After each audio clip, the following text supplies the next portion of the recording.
بسم اللہ الرحمن الرحیم الحمدللہ رب العالمین والصلاة والسلام علی یوم الدین۔ محترم حضرات، ماہ ربیع الاول کے اس مبارک مہینے میں آیات طیبہ کے متعلق اس سلسلے میں ہر ہفتے لیکچر سیریز آپ کے یہاں بھی چلتا رہا ہے۔ آج کے دن مجھے رسول اکرم صلی اللہ علیہ وسلم کی مکی زندگی پر اظہار خیال کے لیے کہا گیا ہے۔ رسول اللہ صلی اللہ علیہ وسلم کی مکی زندگی دراصل دو حصوں میں ہے۔ بعثت سے نبوت ایک 40 سالہ زندگی ہے جو آئیڈیل زندگی ہے آپ کی، جس میں آپ کا بچپن، آپ کی جوانی اور آپ کی ایک بے مثال صالح، جاذب نظر، صاف شفاف مثالی زندگی۔ پھر نبوت کے بعد گویا ہجرت تک، نبوت سے ہجرت تک یہ 13 سالہ زندگی، جس میں جو دعوت اسلامی اور کے پیغام کو پہنچانے اور اس سلسلے میں دعوت حق کی جو زندگی ہے، جس کو ہم دعوتی زندگی کہتے ہیں، وہ زندگی۔ 13 سال کے بعد دعوتی زندگی میں جو سخت آزمائشیں آئیں اور اس کے بعد پھر مدینے کی طرف ہجرت کا حکم ہوا، اور پھر ہجرت کے بعد اسلامی معاشرے کا قیام اور وہاں کی 10 سالہ زندگی۔ تو یہ جو مکی زندگی ہے، نبوت سے ہجرت تک، اس کو ہم آپ صلی اللہ علیہ وسلم کی دعوتی زندگی بھی کہہ سکتے ہیں۔ اور آج کے اس ماحول میں جس میں ہم زندگی گزار رہے ہیں اپنے وطن عزیز میں، اس میں یہ زندگی ہمارے لیے بڑی نمونہ ہے۔ یوں تو آپ کی پوری زندگی ہر مسلمان کے لیے ایک اسوہ اور نمونہ ہے، اور اس بات کی ضرورت ہے کہ ہم اس کا مطالعہ کریں اور اس سے رہنمائی حاصل کریں، ان کی زندگی کے ہر گوشے پر ہماری نگاہ ہو، ہمارا مطالعہ ہو۔ لیکن آپ کی دعوتی زندگی خاص طور سے ہمارے لیے مشعل راہ ہے، اس لیے کہ جن سخت حالات سے اس ملک میں ہم اس وقت گزر رہے ہیں، وہ اس کی مشابہت مکی زندگی سے بہت زیادہ ہے۔ اس لیے کہ جب آپ مطالعہ کریں گے ان حالات کا جس وقت رسول اللہ صلی اللہ علیہ وسلم کی گویا یہ نبوت کی ابتدا ہوئی، تو پوری جو قوم تھی، عرب کی سرزمین تھی، وہ شرک و بت پرستی میں مبتلا تھی، کفر و الحاد عام تھا، اور معاشرے میں وہ کون سی برائی تھی جو اس وقت نہیں پائی جاتی تھی، کیسی بدامنی تھی، کیسا جنگ و جدال تھا، اور ماحول کتنا خراب تھا کہ پوری انسانیت جو تھی وہ اس وقت گویا امن کی متلاشی تھی۔ آج کے حالات میں یہ بھی آپ اگر غور کریں اور دیکھیں تو یہی صورتحال ہے۔ آج بھی کفر و الحاد ہر طرف موجود نظر آتا ہے، شرک و بت پرستی طرح طرح سے ہمارے سامنے ہے، اور معاشرے میں وہ کون سی خرابی نہیں ہے جو اس زمانے میں بھی تھی اور آج کئی گنا زیادہ ہے۔ اس کی ایک مثال میں اکثر دیتا ہوں کہ کہا جاتا ہے کہ اس زمانے میں ہمارے معاشرے میں انسانیت اتنی گر چکی تھی کہ اس وقت عرب اپنی بچیوں کو زندہ دفن کر دیا کرتے تھے، لیکن آج کی صورتحال تو اس سے بھی زیادہ خوفناک ہے کہ بچیوں کو پیدا ہونے سے پہلے ہی ان کو دفن کر دیا جاتا ہے، ان کو مار ڈالا جاتا ہے۔ تو یہ تمام جو صورتحال ہے، ان صورتحال کی تبدیلی کیسے ہوئی اور کن حالات میں، کس انداز میں گویا وہ انقلاب آیا، ایک ایسا عالمی انقلاب جس نے حالات کا پورا رخ بدل دیا۔ آپ دیکھیں گے کہ انہی حالات کو دیکھ کر رسول اللہ صلی اللہ علیہ وسلم بہت متفکر رہا کرتے تھے اور خاموش گھر میں گویا غور و فکر کرتے تھے، یہاں تک کہ پھر مکے سے تھوڑی دور پہ غار حرا تھا، وہاں حرا جا کر آپ خدا کی یاد میں گویا مشغول رہا کرتے اور غور و فکر کرتے کہ پھر ایک دن حضرت جبرائیل آئے اور گویا وہ پہلی وحی نازل ہوئی، اور وہاں گویا اس بات کا آپ کو یہ کار نبوت آپ کے ذمے، آپ کے کاندھوں پہ ڈالی گئی، اور وہ پہلی وحی کے ساتھ ہی گویا اس بات کا آغاز ہوا کہ اب دعوت کا کام ہونا ہے۔ اور یہ جو دعوت کی ابتدا تھی وہ وہاں سے آنے کے بعد ہی، اس کا واقعہ صرف اتنا سا جان لینا یہاں پر مناسب ہوگا۔ جو خاص بات یہاں پہ سامنے آتی ہے وہ یہ کہ جب رسول اللہ صلی اللہ علیہ وسلم پر پہلی وحی نازل ہوئی تو آپ بہت زیادہ پریشان ہوئے، اور اس پریشانی کے عالم میں آپ فوراً گھر آئے اور حضرت خدیجہ الکبریٰ رضی اللہ تعالیٰ عنہ سے کہا کہ مجھے بہت پریشانی ہے، مجھے چادر اڑاؤ، میں بہت زیادہ پریشان ہوں۔ تو انہوں نے جو سب سے پہلے آپ کو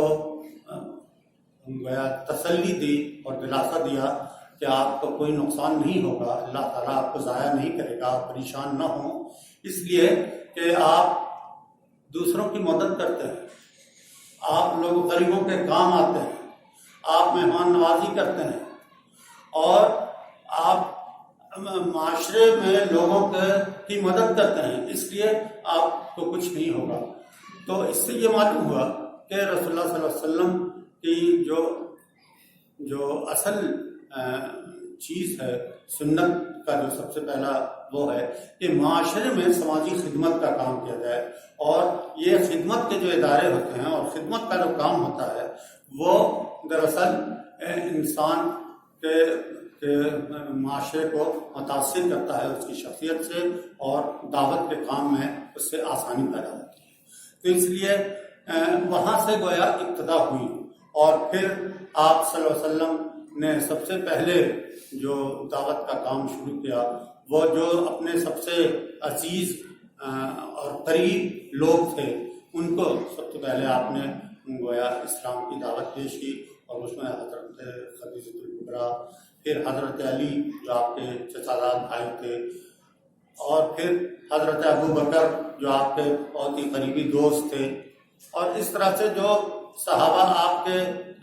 ہر وقت آپ کے ساتھ رہتے تھے، آپ نے سب سے پہلے ان کو گویا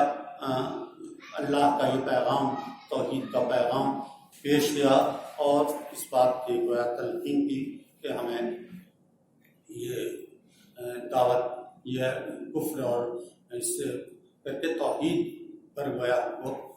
توحید کی یہ دعوت ہے، اسلام کی یہ دعوت ہے،